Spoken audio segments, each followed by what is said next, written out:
जय हिंद दोस्तों। आज हम लोग नंबर सिस्टम से सारे क्वेश्चन को देखेंगे। Number system and addition, subtraction, multiplication, division और नंबर है ना, सभी संख्याएं के बारे में देखेंगे।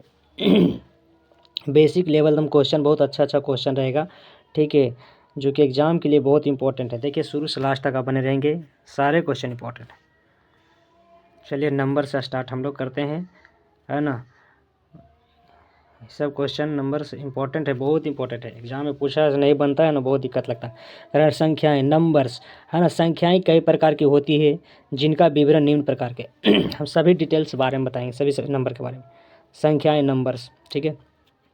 देखिए संख्याएं कई प्रकार के हो जाते हैं, ठीक है, लेकिन हम लोग को पढ़ना दो ही तरह के हैं, वास्तविक संख्या, रियल नंबर्स, और एक काल्पनिक संख्या, जो कि हम लोग को ज़्यादा वास्तविक संख्या ही पढ़ना है।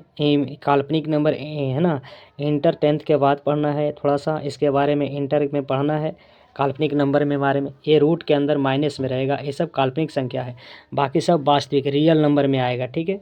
अब देखिए रियल नंबर में बहुत सारे संख्या आते हैं। वास्तविक संख्या में परिमेय संख्या, पूर्ण संख्या, प्राकृत संख्या, अपनी संख्या, सभी आएंगे इसमें, ठीक है। अब वास्तविक संख्या देखिए कितने प्रकार के होते हैं। तो देखिए वास्तविक संख्या से आपको परिमेय संख्या के बारे में पढ़ना पड़ेगा, है ना। अपरिमेय संख्या के बारे में पढ़ना, जानकारी मिलेगा। तब परिमेय संख्या, रेशनल नंबर, अपरिमेय संख्या इरेशनल नंबर होता है। तो देखिए परिमेय संख्या से, है ना, सभी बहुत सारा निकलेगा, अपरिमेय संख्या से ज़्यादा नहीं। देखिए परिमेय संख्या कितने प्रकार के, ज़्यादा परिमेय ही संख्या निकलेगा। परिमेय संख्या में सब निकलेगा, प्राकृत संख्या, पूर्ण संख्या, पूर्णांक संख्या, है ना। यानी परिमेय संख्या से 3 तरह के, है ना। देखिए और इसमें से हम लोग डिटेल सभी बारे में पढ़ेंगे। प्राकृतिक संख्या किसको कहेंगे, नेचुरल नंबर किसको कहेंगे, पूर्ण संख्या ने होल नंबर किसको कहेंगे, इंटीजर नंबर्स किसको कहेंगे, सभी डिटेल्स इस सब के बारे में बताएंगे। पहले वास्तविक संख्या किसको कहते हैं उसके बारे में थोड़ा सा पढ़ लेते हैं ना। फिर उसके बाद काल्पनिक संख्या, यानी काल्पनिक जिसको सिर्फ कल्पना कर सकते हैं उसको काल्पनिक संख्या कहेंगे, इमेजिनरी नंबर उसका, है ना। देखिए वास्तविक संख्या, रियल नंबर्स, वे संख्याएं जो वास्तव में प्रश्न अथवा समीकरण को हल करने पर प्राप्त होती है उन्हें वास्तविक संख्याएं कहते हैं। वास्तविक संख्याओं का सदैव कोई एक भी निश्चित मान संभव धनात्मक या ऋणात्मक होता है ना। ये संख्या या तो परिमेय अपरिमेय संख्याएं होती है जैसे, ठीक है। यानी वास्तविक संख्या, परिमेय और अपरिमेय संख्या के संग्रह को ही वास्तविक संख्या कहते हैं। इस प्रकार से बोल सकते हैं। आप कोई भी संख्या लिख दीजिए, जो भी लिखिएगा वास्तविक संख्या में आएगा, बशर्ते खाली इसको रूट के अंदर में माइनस नहीं दीजिएगा, ये काल्पनिक संख्या में आ जाता है, ठीक है। ये सब जो भी है ये सब कौन संख्या, वास्तविक संख्या है। ये परिमेय, अगर इसको पूरा डिटेल से इसको पूछेंगे तो क्या है, तो परिमेय संख्या है। √5 क्या अपरिमेय संख्या है, क्योंकि इसका वर्गमूल नहीं निकलता है।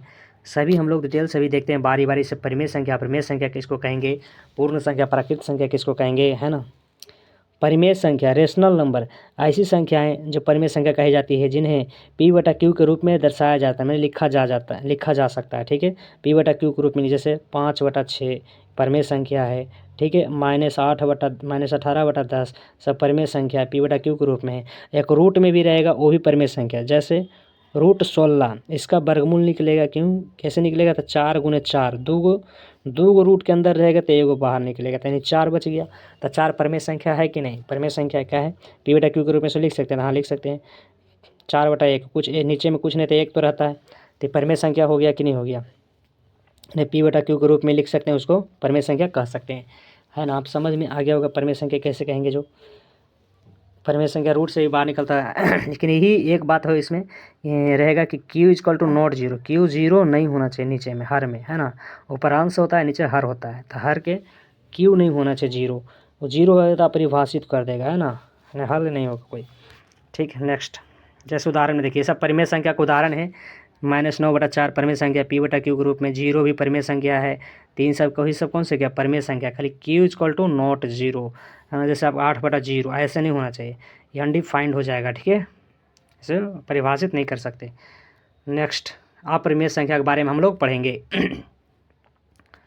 क्या परिमेय संख्या किसको कहेंगे, कह अपरिमेय संख्या, इरेशनल नंबर, ऐसी संख्याएं जिन्हें P/Q के रूप में लिखा नहीं जा सके, है ना, या धनात्मक पूर्णांक संख्या जो पूर्ण वर्ग संख्या नहीं है, तब उन्हें वर्गमूल के अपरिमेय संख्या कहा जाता है। जैसे आप रूट में भी बताया था √5, जैसे √5 का वर्गमूल नहीं निकलेगा, पूर्ण रूप से नहीं निकलेगा, पूर्ण रूप से, है ना, तो क्या संख्या होगा? अपरिमेय संख्या। पाई भी अपरिमेय संख्या, खाली पाई बोले तो अपरिमेय संख्या, लेकिन पाई का मान अगर 22/7 बोल दिया जाए तो इसको बोलना है परिमेय संख्या, क्योंकि p/q के रूप में है।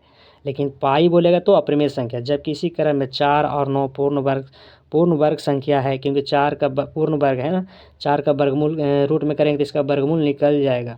9 भी पूर्ण वर्ग है, क्योंकि इसका भी वर्गमूल निकल जाएगा, पूर्ण वर्ग है। √4 का भी वर्गमूल निकल जाएगा, है ना, वही बता रहे हैं। ये देखिए 4, ये सभी क्या है? ये सभी अपरिमेय संख्या नहीं कहलाएगा, ये सब परिमेय संख्या कहलाएगा, है ना। जिसका वर्गमूल नहीं रूट से निकलेगा वो अपरिमेय संख्या।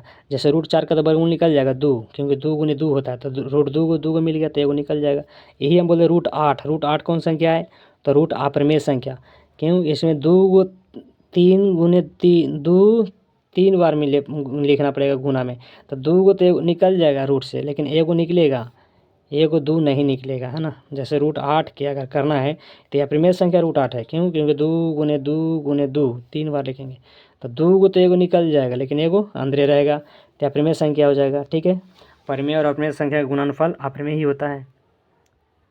नेक्स्ट, अब हम लोग देखते हैं परिमेय संख्या से प्राकृत संख्या किसको कहेंगे। तो सिंपल सा है, प्राकृत संख्या, गिनती की संख्या को प्राकृत संख्या कहते हैं, है ना। जहाँ से आप काउंटिंग चालू करते हैं ना, वही सब प्राकृत संख्या होता है। काउंटिंग माने 1 2 3 जहाँ से काउंट करते हैं, गिनना करते हैं, गिनती की संख्या क्या करते हैं? प्राकृत संख्या कहते हैं। जैसे 1 2 3 4 5 6 7 8 डॉट अनंत तक, इसका अंत ही नहीं कहाँ तक जाएगा, है ना। सही प्राकृत संख्याएं हैं। इन संख्याओं में गिनने की प्रक्रिया करते हैं जिसमें केवल धनात्मक पूर्ण संख्याएं शामिल है। प्राकृतिक संख्याओं n यानी n से सूचित करते हैं, नेचुरल नंबर n से सूचित करते हैं, द्वारा सूचित किया जाता है। जैसे ये सब n बराबर अगर कह रहा तो नेचुरल नंबर है, यानी सब प्राकृतिक संख्या डॉट है ना, इन्फिनाइट तक, अनंत तक जाएगा। कहेगा सबसे छोटी प्राकृतिक संख्या क्या होता है? तब बताना है 1। क्या बताना? सबसे छोटी प्राकृतिक संख्या कहेगा तो 1, लेकिन सबसे बड़ी प्राकृतिक संख्या कहेगा तो अनंत, है ना, इन्फिनिटी, अनंत, अनगिनत, माने इसका अंत नहीं है कहाँ तक जाएगा, जो सबसे बड़ी बोलेगा तो। ठीक, नेक्स्ट कहेगा प्राकृतिक संख्याओं का गुण, है ना। इसके गुण के बारे में थोड़ा सा देख लेते हैं, इसे उतना जरूरी इंपॉर्टेंट नहीं है, लेकिन देख लेते हैं। साम्रक नियम, क्लोजर लॉ, दो प्राकृतिक संख्याओं में जोड़ एक प्राकृतिक संख्या होता है। उदाहरण, a और b प्राकृतिक संख्या होते हैं, a + b भी प्राकृतिक संख्या होगा, मतलब 2 प्राकृतिक संख्या को जोड़ेगा तो प्राकृतिक संख्या ही न देगा। जैसे 2 + 5 तो 7 भी तो प्राकृतिक संख्या है। सहचर्य का नियम क्या कहता है? एसोसिएटिव लॉ, है ना। सहचर्य नियम कहता है कि सहचर्य नियम के द्वारा यदि ABC 3 कोई प्राकृतिक संख्या हो तो जोड़ सहचर्य नियम के अनुसार, है ना, माने इसको इस प्रकार से आप जोड़ेंगे कि a + b ब्रैकेट में b + c, है ना। इसको आप जैसे ब्रैकेट अभी यहाँ पे लगा है, पीछे लगा है, इसको आगे भी कर दीजिएगा तो मान दोनों का बराबर ही आएगा। ठीक है, इस सहचर्य का नियम कहता है। इस प्रकार से ब्रैकेट अगर अभी आगे लगा है, इस ब्रैकेट पीछे लगा हुआ है b और c में, ये ब्रैकेट उठा के यहाँ आगे लगा दीजिए, ये दोनों में लगा दीजिए, है ना, यहाँ पे बराबर लिख के, तो क्या हो जाएगा? ये हो जाता है ना, सहचर्य का नियम होता है, सहचर्य का, है ना, जोड़ के सहचर्य का नियम हो जाता है। ये गुना वाला है तो गुण के गुना वाला हो जाएगा। ये जोड़ वाला बीच में था ना, यहाँ पे सिंबल देखिए, है ना, बीच में सिंबल देखिए, जोड़ और गुना दिख रहा होगा, है ना। तो गुना वाला रहेगा तो गुना के सहचर्य नियम बोलेंगे, और जोड़ वाला रहेगा तो जोड़ के सहचर्य का नियम बोलेंगे। जैसे आपको दे दिए 3 4 और +5, फिर बराबर दे दिए, है ना। अब यही चीज़ फिर लिख देंगे 3 + 4 + 5, ठीक है, +5। हम ब्रैकेट अभी 4 और 5 में लगा दिए, यही ब्रैकेट आप यहाँ लगा दीजिए, मान दोनों को बराबर ही आएगा जोड़ने के बाद, है ना। और यही गुना में भी होता है, आप जैसे पीछे अब यहाँ ब्रैकेट है तो यही ब्रैकेट यहाँ कर दिए तो मान वही आएगा, बराबरी आएगा। इसलिए इसको गुना वाला के गुना के सहचर्य का गुण नियम बोलेंगे, और जोड़ वाला के जोड़ सहचर्य नियम के अनुसार बोलेंगे। ठीक है, अब कर्म विनिमय का नियम देखेंगे। क्या कर्म विनिमय के नियम कहता है? कर्म विनिमय का नियम कहता है कम्युनिटी लॉ, कि जोड़ का कर्म विनिमय, है ना, इस प्रकार से हो गया a + b यानी b + c, ये जोड़ का कर्म विनिमय कहेगा इसको। ठीक है, गुना का कर्म विनिमय यानी AB, इसको गुना b × a कर दीजिए, माने ये कर्म गुना का कर्म विनिमय इसको कहेंगे।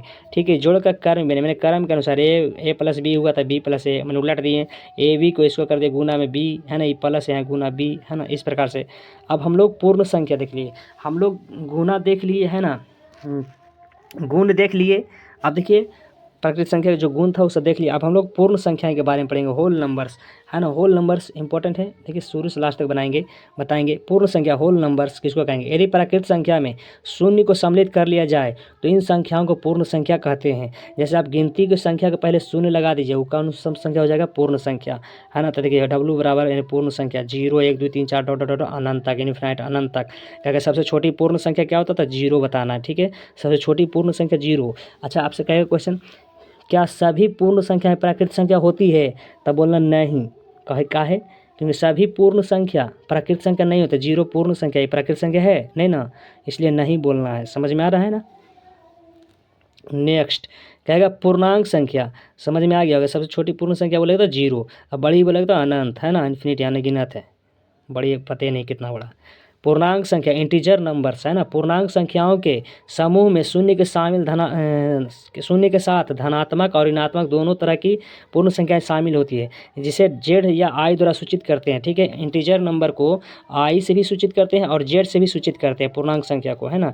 जेड बराबर इस प्रकार से, बीच में क्या रहेगा? निगेटिव शून्य संख्या, 0 इंटीजर, इधर राइट दाएं तरफ रहेगा पॉजिटिव इंटीजर, है ना, पॉजिटिव प्लस वाला धनात्मक पूर्णांक रहेगा। इधर बाएं तरफ लेफ्ट साइड रहेगा माइनस निगेटिव इंटीजर, माइनस ऋणात्मक पूर्णांक रहेगा, है ना। इस प्रकार से सभी संख्या क्या हो जाएगा? पूर्णांक संख्या। इसके बटा में हमेशा 1 रहेगा, इसके बटा में हमेशा 1 रहेगा, तब पूर्ण संख्या होगा। इसके बटा में कुछ और भी संख्या नहीं रहना चाहिए। पूर्णांक का मतलब ही है, इसके नीचे कुछ नहीं तो 1, है ना, तो पूर्णांक संख्या कहलाएगा, इंटीजर नंबर। क्योंकि अगर इसके नीचे दूसरा अगर संख्या दे दीजिए, जैसे 3/2 दे दीजिएगा, तो ये पूर्णांक संख्या नहीं कहलाएगा, ठीक है। ये पूरी अंक में नहीं है। ये परिमेय संख्या कह सकते हैं या भिन्न फ्रैक्शन नंबर कह सकते हैं, ठीक है। हाँ, आप समझ में आ गया होगा। नेक्स्ट कह रहा सम संख्या इवन नंबर्स, है ना। इवन नंबर्स किसको कहेंगे? तो ये भी पूर्ण संख्या सब निकला है ना। पूर्ण संख्या सब निकला है। वह संख्या जो 2 से पूर्णतः विभाज्य हो जाए उसे सम संख्या कहेंगे। जैसे 2 4 6 8 10, है ना, ये सब क्या है? पूर्ण संख्या है, ठीक है। ये सब 2 से क्या होगा? भाज्य लग जाएगा, ये सब पूर्ण संख्या है, ठीक है। सम संख्या 2 से जो भाग लग जाएगा कट जाएगा, 2 से सम संख्या है, ठीक है। सम संख्या पहचानने के नियम बता देते हैं। कितना ही बड़ा संख्या लिखल रहे, इतना बड़ा हम लिख दिए, है ना। लास्ट में देखना है, 0 है तो सम संख्या, 2 है तो सम संख्या, 4 है तो सम संख्या, लास्ट में अंतिम में इकाई अंक की जगह ये सब रहेगा। 6 है तभी पूर्ण संख्या, 8 है तभी पूर्ण संख्या, 0 है तभी पूर्ण संख्या, 4 है तो पूर्ण संख्या। समझ में आ गया?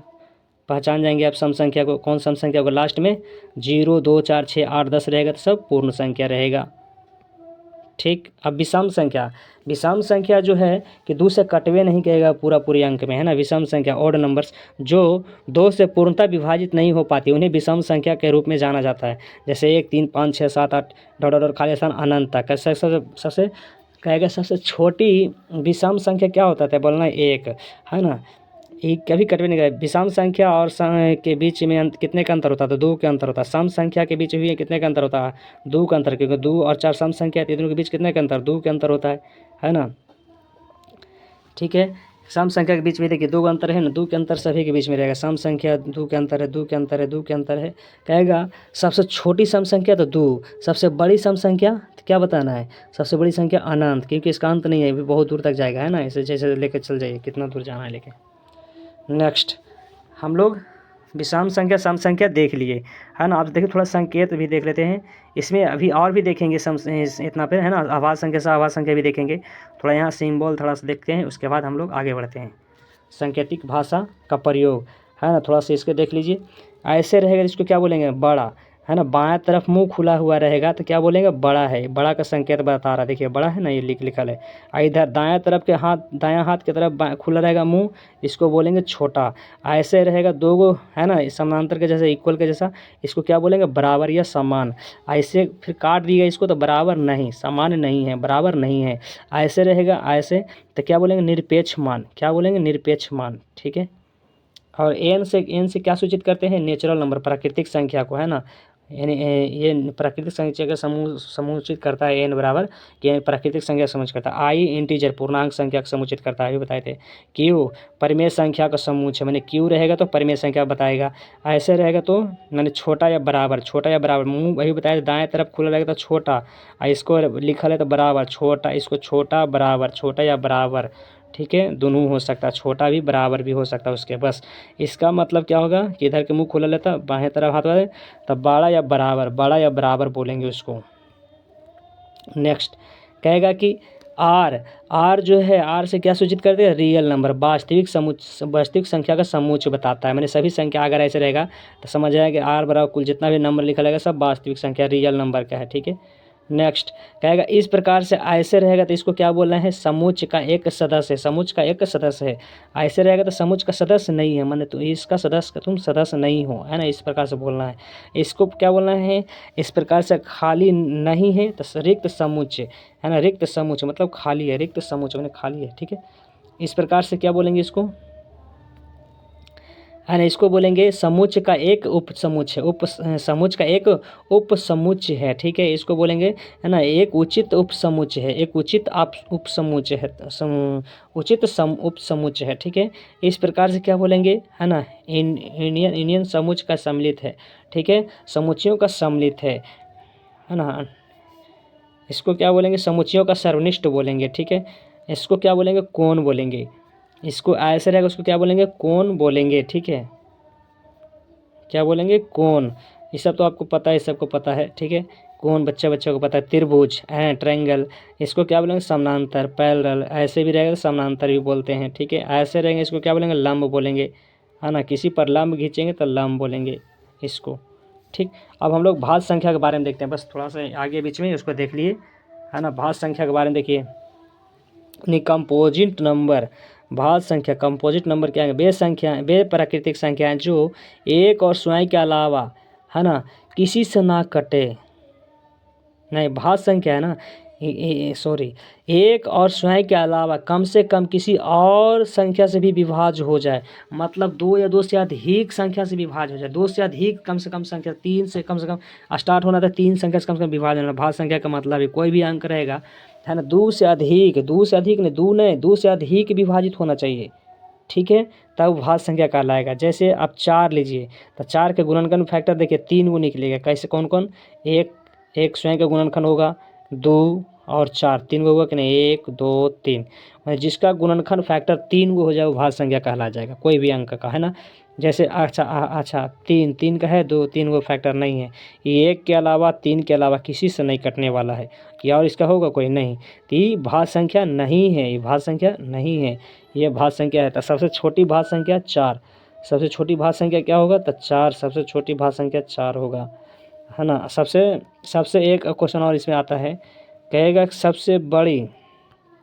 सबसे छोटी विषम भाज्य संख्या क्या होता था, 9, सबसे छोटी विषम भाज्य संख्या है ना, इसको क्या बोलेंगे, सबसे छोटी विषम भाज्य संख्या 9।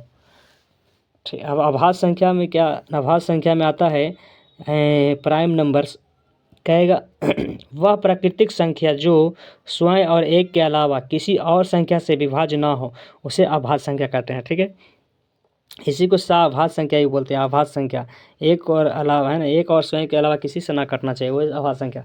अब जैसे 3, ये एक और स्वयं के अलावा किसी से कटेगा नहीं, तो ये अभाज्य संख्या है। 2 ही है जो किसी से नहीं कटेगा, 2 और 1 के अलावा किसी से नहीं कटने वाला, है ना, तो ये 2 3 4 5 सब संख्या कौन संख्या, अभाज्य संख्या है, यानी प्राइम नंबर्स है। ठीक है, एक क्वेश्चन इससे और पूछेगा, कहेगा सबसे छोटी सम अभाज्य संख्या क्या है, तो 2 सबसे छोटी है, सबसे छोटा है सम अभाज्य, सम संख्या भी है अभाज्य संख्या भी है ना, इसलिए ऐसे पूछता है, सबसे छोटी सम अभाज्य संख्या 2। ठीक, सबसे बड़ी अभाज्य संख्या बोला है तो अनंत, क्योंकि इसका अंत ही नहीं है, कितना बड़ा जाएगा, डॉट डॉट देख रहे थे सारा। नेक्स्ट, ये 1 और 2 के अलावा इसके मैंने 2 ही इसका गुणनखंड होगा अभाज्य संख्या में, बस ये इतना समझ लीजिए, इसका ज़्यादा गुणनखंड होता नहीं है ना, ये 1 और स्वयं के अलावा किसी से नहीं कटेगा, ऐसा अतः अभाज्य संख्या कहलाएगा। ठीक है, अब देखिए इसको क्या करा है, माना x कोई दी गई संख्या है तो वह छोटी सी प्राकृतिक संख्या होगा, है ना, n² इस प्रकार से दी गई संख्या छोटी संख्या। ठीक है, इससे उतना कोई खास नहीं है। ठीक है, जहाँ पे आ रहेगा वहाँ पे बता देते हैं। यहाँ से देखिए उदाहरण से क्वेश्चन है, वो तो क्वेश्चन के अनुसार लेके बताते हैं। उदाहरण, ज्ञात कीजिए कि 241 अभाज्य संख्या है या नहीं, 241 अभाज्य संख्या है नहीं, तो हम लोग जानते हैं, है ना। इसको देखिए हल कर रहे हैं, इसको ये किसके वर्ग के आसपास है, तो 16 का वर्ग कितना था, 256, है ना। 15 के 225 माने 216 के नज़दीक है, तो 16 बड़ा है इन 241 से, क्योंकि इसका वर्ग करेंगे तो 256 आएगा। तो 16 से छोटी अभाज्य संख्या ये सब आएगा, है ना। 2 3 4 5 6 11 13 14 इस प्रकार से आएगा, माने 13 169 माने इतना से कट जाना चाहिए था। 241 पूर्णतः इतना से विभाज्य नहीं होता है। इतना से विभाज्य अगर हो जाता है ना, तो क्या हो जाएगा, अभाज्य संख्या होगा, नहीं कटेगा तो अभाज्य संख्या नहीं होगा, है ना।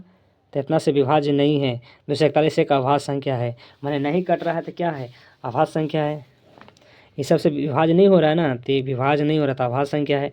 आई किसी से भी विभाज्य हो जाता तो अभाज्य संख्या नहीं होता, है ना। लेकिन ये अभाज्य संख्या है, क्योंकि इस सबसे नहीं कट रहा। 2 से कटेगा नहीं कटेगा, 3 से कटेगा नहीं कटेगा, 5 से कटेगा नहीं कटेगा, 7 से कटेगा नहीं कटेगा, 11 से कटेगा नहीं कटेगा, तो अभाज्य संख्या है। ठीक है, चेक करने का यही एक तरीका है। ठीक है, कि आप देखेंगे कि संख्या जो दिया हुआ रहेगा ये किसके नज़दीक के वर्ग के नज़दीक है ना। जैसे हम कह दिए 31 हम कह दिए अभाज्य है या नहीं, तो आप इसको कैसे पहचानेंगे। छोटा सा एक एग्जांपल ले रहे हैं, तो 31 अभाज्य है या नहीं, तो आप कैसे करेंगे। तो 31 किसके वर्ग के नज़दीक है, तो 31 5 एक होता है 6, तो 5 यानी 25 25 6 31 एक होता है 6 36, माने 31 में 5 जोड़े तो 36 यानी 6 के नज़दीक है ना, 6 के वर्ग के नज़दीक है।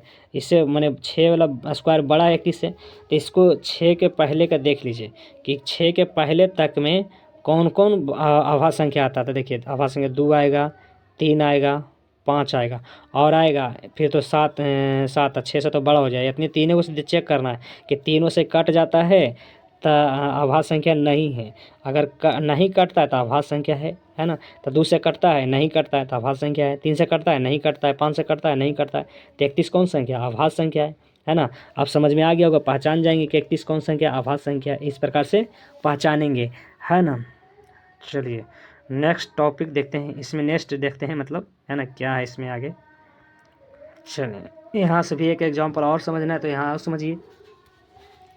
देखिए कह रहा जांच करें कि 341 एक अभाज्य संख्या है या नहीं।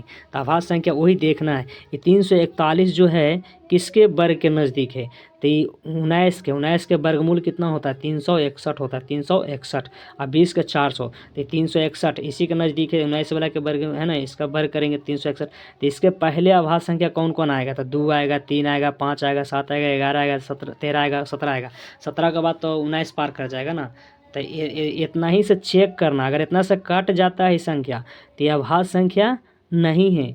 अगर नहीं कटता है तो अभाज्य संख्या है ना। तो आप काट के देखिए, 2 से नहीं कटेगा, 3 से नहीं कटेगा, है ना, कटेगा नहीं कटेगा।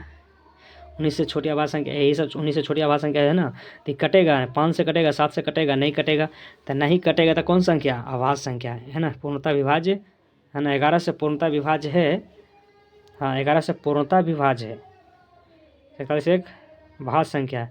तो देखिए ये क्या हो जाएगा, ये अभाज्य संख्या नहीं होगा, क्योंकि 11 से कट जाएगा। आप काटिए, 11 33 से 11 11, तो ये अभाज्य संख्या नहीं है। कौन संख्या है, भाज्य संख्या है ना। अगर इतना से कट जाता है, अभी बता रहे थे कट जाएगा किसी से, तो कौन संख्या हो जाएगा, भाज्य संख्या। तो यह भाज्य संख्या नहीं है, देखिए लिखा है ना, कौन संख्या है, एक भाज्य संख्या है। अभी वो समझाए थे 31 वाला एग्जाम्पल देखे, है ना, कि अगर कट नहीं कटेगा तो अभाज्य संख्या, लेकिन 11 से देखिए कट जा रहा है, तो कौन संख्या, यानी भाज्य संख्या है ना। समझ में आ गया होगा। अब देखिए हम लोग सभाज्य संख्या के बारे में पढ़ते हैं। इसमें दो भी जब भी रहेगा, 2 संख्या रहेगा इसमें। देखिए शुरू से लास्ट तक थोड़ा समझाएंगे। क्या है क्वेश्चन कह रहा है, सअभाज्य संख्या यानी को प्राइम नंबर्स, 2 प्राकृतिक संख्याएं जिनमें एक के अतिरिक्त कोई उभयनिष्ठ गुणनखंड ना हो सअभाज्य संख्याएं कहलाती है। जैसे 9 और 16 सअभाज्य संख्या है, क्योंकि 9 और 16 में एक के अतिरिक्त कोई भी उभयनिष्ठ गुणनखंड नहीं है। एक के अतिरिक्त कोई भी उभयनिष्ठ गुणनखंड नहीं है ना।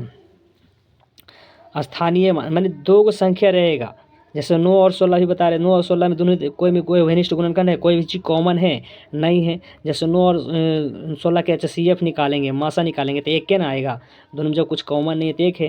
तो ऐसे नहीं रहेगा, दो भी जब भी रहेगा तो 2 संख्या रहेगा। उसका HCF निकाल के देखना है कि क्या क्या कॉमन हो रहा है, तो नहीं उभयनिष्ठ गुणनखंड नहीं हो रहा है ना, तो ही होगा, क्या होगा, वो हो जाएगा है ना, नहीं होगा तो आभास संख्या, सआभास संख्या हो जाएगा, सआभास से को प्राइम नंबर्स हो जाएगा, ठीक है। अब देखिए इसका थोड़ा सा क्या कह रहा है क्वेश्चन, नहीं ये अतिरिक्त कोई भी उभयनिष्ठ गुणनखंड नहीं है ना। स्थानीय मान किसी भी दी हुई संख्या में इकाई अंक का स्थान मान, इकाई अंक 1, दहाई अंक का स्थानीय मान 10, सैकड़ा का स्थानीय मान 100 गुना रहता है, सैकड़ा में 100 गुना रहता है, ठीक है, और दहाई में 10 गुना रहता है। चलिए अब इसको क्वेश्चन है, देखिए उदाहरण देके क्वेश्चन बता रहा है, क्या कह रहा है, संख्या 4365 निहित अंकों का स्थानीय मान लिखे। इसका स्थानीय मान लिखना है तो आपसे 4 का स्थानीय मान बताना। 4 के बाद कै अंक है, 1 3 अंक, 4 के बाद 3 अंक, 3 6 5 है, तो 1 पर 3 जीरो रख के गुना कर दीजिए, स्थानीय मान यानी 4000 हो जाएगा ना। तो सिंपल से डायरेक्ट अगर निकालना था, 4 पर 3 जीरो बैठा थे, 3 अंक है तो 3, 4 पर 3 जीरो। अगर 3 का स्थानीय मान निकालना था, 3 पर 3 के बाद क्या अंक, 2 अंक, तो 3 जीरो 2 जीरो बैठा दीजिए। 6 के बाद स्थानीय मान पूछना था, 6 के बाद कई अंक है, 1 अंक, तो 1 जीरो बैठा दीजिए, 6 का स्थानीय मान 60 हो गया, है ना। कहेगा 5 का स्थानीय मान, तो 5 1 के हुए, 5 के बाद कोई अंक है ही नहीं, तो 5 खाली हो जाएगा स्थानीय मान, 5 गुने 1 कर सकते हो बस, और कुछ नहीं, 5, है ना, एक अंक नहीं, यही स्थानीय मान होता है। स्थानीय मान समझ में आ गया होगा। अब देखिए इसके बाद जातीय मान, जातीय मान मतलब फेस, है ना, जो है जो ही आंसर होगा। 9 का कहेगा जातीय मान तो 9, 5 का कहेगा जातीय मान तो 5, देखो 5, है ना। 6 का जातीय मान कहेगा तो 6 आंसर डायरेक्ट। 3 का जातीय मान कहेगा तो 3, 4 का जातीय मान 4, बस डायरेक्ट आंसर। जातीय मान एकदम फेस, जे रहेगा, जे पूछेगा, जकर पूछेगा जातीय मान वही आंसर। लेकिन स्थानीय मान में अंक देखना है कि क्या रहेगा ना। सारे क्वेश्चन जैसा बनेगा सब देखेंगे।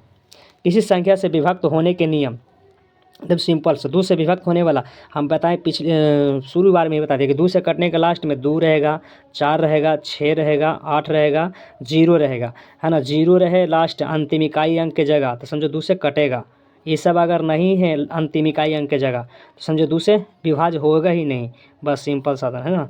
आप देखिए ना, सब एक इतना भी संख्या दिया हुआ, 2 से जो कटेगा सब दे ले, देखें लास्ट में 0 है, 2 है, 4 है, 6 है, 8 है, सब क्या है 2 से कट जाएगा, बस 2 के विभाज्यता का नियम। 3 से विभाज्यता का नियम क्या कहता है, 3 से विभाज्यता का नियम कहता है कि कुल ही संख्या जय को संख्या दे रहा है, जैसे हम इतना लिख दिए, है ना। और कह दिया कि सबको जोड़ के अगर देखते हैं कि 3 का पहाड़ा में 3 से कट जाता है, समझो 3 से कट जाएगा ना, तो आप 3 का टेबल 3 बनाते चल जाइए और काट ले चलिए, 3 से विभाज्य हो जाएगा। 3 से कट जाएगा 6, 3 से कट जाएगा 9, 3 से कट जाएगा, है ना, 2 1 3, इन दोनों को जोड़िए ना, 2 1 3, 3 से कट जाएगा। इस प्रकार से जोड़ना, जैसे हम लिख दिया अपने मन से 6 5 4 2 1। अब इसको कह दिया क्या, एक सेकेंड थोड़ा सही से लिख देते हैं। अब कहे 3 से कटेगा तो देखना है, चेक कर रहे हैं, देखिए तो 6 3 से कट जाएगा, है ना। अब देखिए 7 और 5 दोनों में मिला के 12, 3 से कट जाएगा। लेकिन 2 4 को जोड़ेंगे तो क्या 3 से कटेगा, 2 के पहाड़ 3 का पहाड़ 4 आता है, नहीं, तो 3 से कटने वाला नहीं है ना। जो लिखा हुआ था नंबर, ये 3 से कटने वाला नंबर नहीं है ना। 26,752 है जो 3 से कटने वाला नहीं है। आप समझ में आ गया होगा 3 से कैसे कटेगा। जो मैंने कोई भी अंक को जोड़ना है, जोड़ने के बाद 3 से कटना है, कटता है कि नहीं तो देखना है, फिर से समझ में आ गया। इसका एग्जाम्पल देखिए, समझाते हैं, एग्जाम्पल भी दिया हुआ है। तो देखिए 500 कितना है, 516 है, तो 6 3 से कट गया, 5 1 6, ये भी 3 से कट जाएगा, नहीं 3 से कट जाएगा, 516 3 से कट जाएगा। सबको जोड़िए, देखिए जोड़े रहे ना, 6 5 11 1 12, 3 का पहाड़ में आता है 12, 3 से कट जाता है, आंसर हो गया, है ना। मैंने 3 से विभाज्यता का नियम, 3 से कट जाएगा, कोई भी संख्या ऐसा रहेगा 3 से कटने का नियम चेक कर लेना है। 4 से विभाज्य कैसे करेगा, तो मैंने 4 से मैंने 2 को 2 से कटना चाहिए, है ना। जैसे लास्ट में देखो 4 से कटने का नियम, लास्ट में आप देखिए 2 को अंक लास्ट वाले देखिए 32 12, लास्ट वाले देखिए 2 को 0 48, तो 2 को 0 लास्ट में तो 4 से कटेगा ही कटेगा, है ना। 4 से अगर लास्ट वाला कट रहा है तो समझो 4 से कटेगा, 32 4 से कट जाएगा, चलिए 32, 4 दिया 12, 2 को 0 कट जाएगा, 48 4 से कट जाएगा, बस यही विभाज्यता का नियम, 4 से कट जाएगा। 5 वाला में 1 0 और 1 5 रहेगा, समझो 5 से कटेगा, ठीक है। 5 से विभाज्यता का नियम क्या कहता है, वह संख्या जिसमें कोई अंक 0 या 5 से विभाजित हो, वह 5 से कटेगा, लास्ट में 0 5 0 5, है ना, 5 से कटेगा। 6 से विभाज्यता 2 से भी कटना चाहिए, 3 से भी कटना चाहिए, 2 के बाद 3 से दोनों से कटना चाहिए, 3 से 6 से विभाज्य होगा। तो देखिए 3 से पहले कटने का नियम सबको जोड़िए, 3 से कट जा रहा है, लास्ट में 2 है तो 2 से भी कटेगा, ये कटेगा 6 से, है ना, ये भी 6 से कटेगा, क्योंकि 8 1 9, तो 3 से कट ही जाता है 9, है ना। 0 लास्ट में है ही है तो 2 से भी कट ही जा रहा है, 3 से 6 से कटेगा। नेक्स्ट 8 से कटने के लिए लास्ट में 3 डिजिट देखना है, कोई भी संख्या रहे उसका लास्ट में 3 डिजिट देखना है कि 3 को 8 से कट जाता है तो समझो 8 से कट जाएगा। 3 डिजिट देखिए लास्ट वाला का, 3 डिजिट देखिए लास्ट वाला कट जाएगा तो समझो 8 से कट जाएगा। तो यहाँ 3 डिजिट है ना 864, इसको 8 से काटिए तो 8 है कहीं 8 और 8 64 कट जाता है तो 3 से कट जाएगा, ये भी 3 से कट जाएगा, ये भी 3 से कट जाएगा, है ना। ये जीरो में भाग नहीं आएगा, केवल 16 में दीजिए ना भागा था, जीरो तो और आसान है, तो 8 से कट जाएगा, 8 दूनी 16, यानी 3 से सब कट जाएगा। समझ में आ गया होगा 8 से विभाज्यता का नियम, 8 से कैसे कटेगा।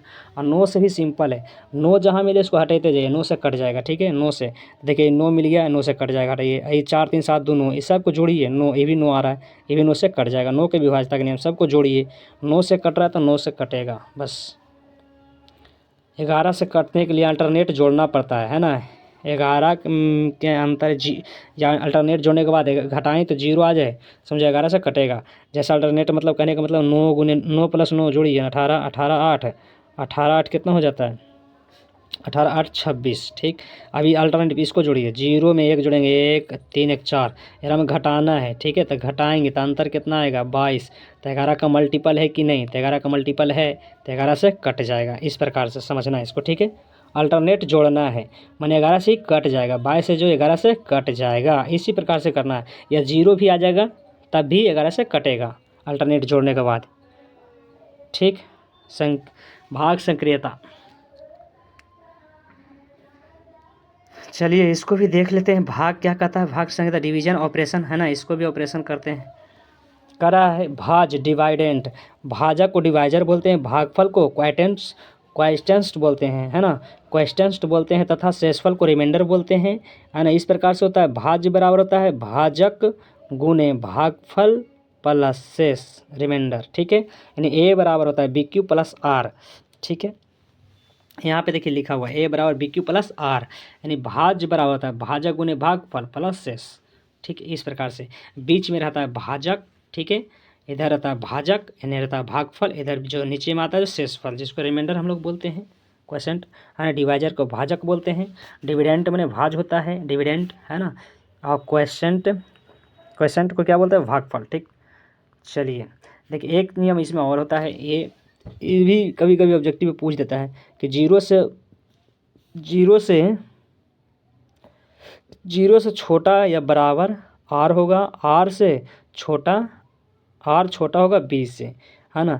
0 छोटा या बराबर होगा आर से, है ना। 0 छोटा होगा या बराबर होगा आर से, आर छोटा होगा 20 से, रिमाइंडर छोटा होता है ना भाजक से। इस प्रकार से नियम लगता है। तो भाज और भाजक गुने भाग प्लस शेष लिखा हुआ है, ठीक। कुछ फार्मूले सूत्र हैं, इसको भी देख लेते हैं, इंपॉर्टेंट है ना। क्या ए प्लस बी का whole square A square plus 2ab plus B square, A minus B का whole square A square minus 2ab plus B square. इसी को देखिए इधर से कर देंगे तो कैसे हो जाएगा, अगर ए प्लस बी का होल स्क्वायर है, ठीक, तो हमको इस प्रकार से भी कर सकते हैं ए प्लस बी के होल स्क्वायर, इधर प्लस 2ab बराबर के इधर कर दें तो माइनस 2ab, तब बराबर इधर क्या बच गया ए स्क्वायर प्लस बी स्क्वायर। ये भी फार्मूला है, ठीक है, इसे भी याद रखना है। न तो इसको भी इधर भेज सकते हैं, ए प्लस ए बी इधर माइनस में चल जाएगा, माइनस कॉमन लेंगे तो फिर भी हो जाएगा ना। इस प्रकार से इसको भी वही कर सकते हैं, इधर उधर पलट कर सकते हैं, आंसर बन जाएगा ए माइनस बी के होल, क्यों कहते हैं यहाँ माइनस, तो यहाँ माइनस लगाना है, ए माइनस बी भागे समय plus A square plus A B plus B square. A cube plus B cube कहेगा तो ए प्लस बी या ब्रैकेट में लगाना है A minus B A square minus A B plus B square, A plus B के whole square plus A minus B के whole square कहेगा तो 2 into A square plus B square, ठीक। A plus B के whole square minus ए minus B के whole square कहेगा तो 4ab, A square minus B square कहेगा तो A plus B into A minus B, A plus B के whole cube कहेगा तो A cube plus B cube plus 3ab bracket A plus B, ठीक है। कहेगा फिर कहेगा ए माइनस बी के whole cube minus B cube minus 3ab bracket A minus B.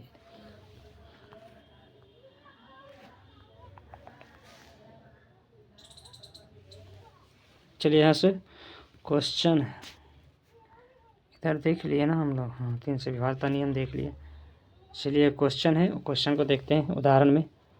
Question का उदाहरण, किसी संख्या के 1/3 का 1/4 है 28 है, तो यह संख्या क्या है। क्वेश्चन कह रहा है यदि किसी संख्या के 1/3 का 1/4 28 है तो वह संख्या क्या होगा। तो मान लेते वह संख्या x है, ठीक है। तो x का किसी संख्या के 1/3 तो 1/3 3 से भागा दे देंगे, 1/3 माने 1 गुना, अगर हम कर सकते हैं ऐसे भी, ठीक है, गुना 1/3 है ना, और एक रे 1/4 भी कह रहा था, 1/4 से गुना कर दें 1/4। किसका, संख्या का है ना, किसका, संख्या का, तो कितना हो जाता है 28 हो जाता है। तो 28 बराबर कर देंगे किसी संख्या के 1/3 का 1/4 28 है, तो ये संख्या क्या होगा, है ना। अब यहाँ से संख्या निकल जाएगा, नहीं यहाँ x कहाँ, 2 बार x कहाँ से आ जाएगा, सॉरी, है ना, बराबर कितना है 28, तो बराबर 28 कर देंगे। ठीक, अब यहाँ से गुना कर दीजिए, आंसर आ जाएगा। तो 4 तिया 12 गुने 28 कर दीजिए। ठीक है, 12 गुने 28 कर दिए 336 आ जाएगा। नेक्स्ट, इसी प्रकार से फिर क्वेश्चन है, क्वेश्चन कह रहा है यदि किसी संख्या का 2/7 भाग 36 हो तो उस संख्या का 1/3 कितना होगा। तो एक संख्या है x, मान लिया x संख्या 1 है, तो इसका कितना 2/7 भाग था, 2/7 भाग हो गया, 2/7 भाग कितना है 36, था बराबर, नहीं आगे और कुछ करा है। यदि किसी संख्या का 2/7 भाग 36 हो तो उस संख्या का 1/3, हाँ ठीक है, तब बराबर 36 है, तो 36 और करा उस संख्या का 1/3 कितना होगा, उस संख्या का 1/3 कितना होगा। तो यहाँ से क्या करेंगे, उस संख्या का 1/3, अच्छा पहले यहाँ से संख्या निकाल लीजिए, उसके बाद संख्या का 1/3 कर दीजिएगा। तो यहाँ से काट देंगे तो क्या हो जाएगा 18, 18 दूनी 36, 18 7 26 से 126, मैंने संख्या कितना आ गया 126 आ गया, 18 7 26 से। इसका 1/3, अगर संख्या का 1/3 कितना होगा, तो संख्या निकला, इसका 1/3 कर दिया 1/3, तो काट दिया 3 3 3 4 12, 3 दूनी 6 42 आ जाएगा, वो संख्या क्या हो जाएगा 42 आंसर हो जाएगा। ठीक, नेक्स्ट क्वेश्चन कर रहा है 5000 में छोटी से छोटी क्या घटाया जाए कि शेष बची संख्या 19 से पूर्णतः विभक्त हो जाए, है ना। 19 से क्या हो जाना चाहिए, पूर्णतः विभक्त हो जाए, क्या घटाया जाए, तो 19 से अब भागा दे दीजिए, पता चल जाएगा, जो शेषफल बचेगा वही घटा दीजिएगा, आंसर हो जाएगा। ठीक है, 19 से भागा दे देंगे 5000 में, तो जो शेषफल बचेगा उसको घटा देना, क्या होगा 19 से पूरी कट जाएगा। ठीक है, इस प्रकार से बनाएंगे, बना हुआ है, 3 घटाने से 19 से क्या होगा पूर्णतः विभक्त हो जाएगा। सरल कीजिए, तो देखिए a + b के होल स्क्वायर, इसको a मान लीजिए, इसको b मान लीजिए, a मान लीजिए b मान लीजिए, a + b के होल स्क्वायर और माइनस a - b के होल स्क्वायर, क्या होगा फार्मूला, अभी फार्मूला पढ़े हैं, a + b के whole square minus a - b के होल स्क्वायर बराबर होता है, तो माइनस वाला आई कौन सी वाला है, a है, तो यहाँ फार्मूला होता 2, है ना। फार्मूला देखो प्लस वाला माइनस वाला कट जाएगा, ठीक है, a² - b² कट जाएगा, तो बचेगा 4ab, तो 4ab था 4, और यहाँ से ab भी ऊपर कट जाएगा, तो खाली आंसर क्या बचेगा 4, तो आंसर 4 है, तो देखिए 4 आंसर हो जाएगा, 4 आंसर होगा, हाँ 4 है ही है, ये देखें ऊपर नीचे कट जाएगा, ये ab है ना। इसका फार्मूला देखिए दे ली है, जो हम बताना चाह रहे थे फार्मूला यहाँ पे दे रहा है ना, यही कह रहे थे, ये फार्मूला होता है ये 4ab। नेक्स्ट करा है 3 क्रमागत विषम संख्याओं में से प्रथम 2 का योग तीसरी संख्या से 5 अधिक है, 3 संख्याओं में से दूसरी संख्या क्या होगा, 3 क्रमागत सम संख्या। तब मान लो पहला क्रमागत संख्या x, तो दूसरा क्या माने सम संख्या ना विषम संख्या कह रहा था, विषम संख्या में कितने का अंतर, 2 का अंतर होता है, तो एगो x + 2 मान लीजिए। पहला विषम संख्या, पहली क्रमागत विषम संख्या x माने, तो दूसरी क्या हो जाएगा x + 2 हो जाएगा ना, दूसरी हो जाएगा x + 2, तीसरी क्या हो जाएगा x+, फिर 2 जोड़ दिए तो x + 4 हो जाएगा, है ना, जोड़ दीजिए 4। अब कह रहा है प्रथम 2 संख्याओं का योग तीसरी से 5 अधिक है, तो 2 को जोड़ दीजिए, तो यह देखिए 2 को जोड़ रहा है, x + 2 जोड़ रहा है। अब तीसरा का क्या कर रहा है, तीसरा 5 अधिक है, तो इसको घटा दिया इधर करके, इधर 5 अधिक कर दिया। ठीक है, यह यहाँ भी लिख सकते थे x + 4 + 5, तभी इधर भी प्लस में, इधर आएगा तब माइनस में चल जाता। ठीक है, यहाँ से x का मान निकल जाएगा। ठीक है, रहने देते हैं, सब बना हुआ क्वेश्चन अच्छा नहीं लगता बताने में। थैंक यू, अच्छा लगा हो तो लाइक सब्सक्राइब जरूर कर लीजिए चैनल को, अच्छा लगा तो कमेंट कर दीजिए, और वीडियो चाहिए तो बना देंगे।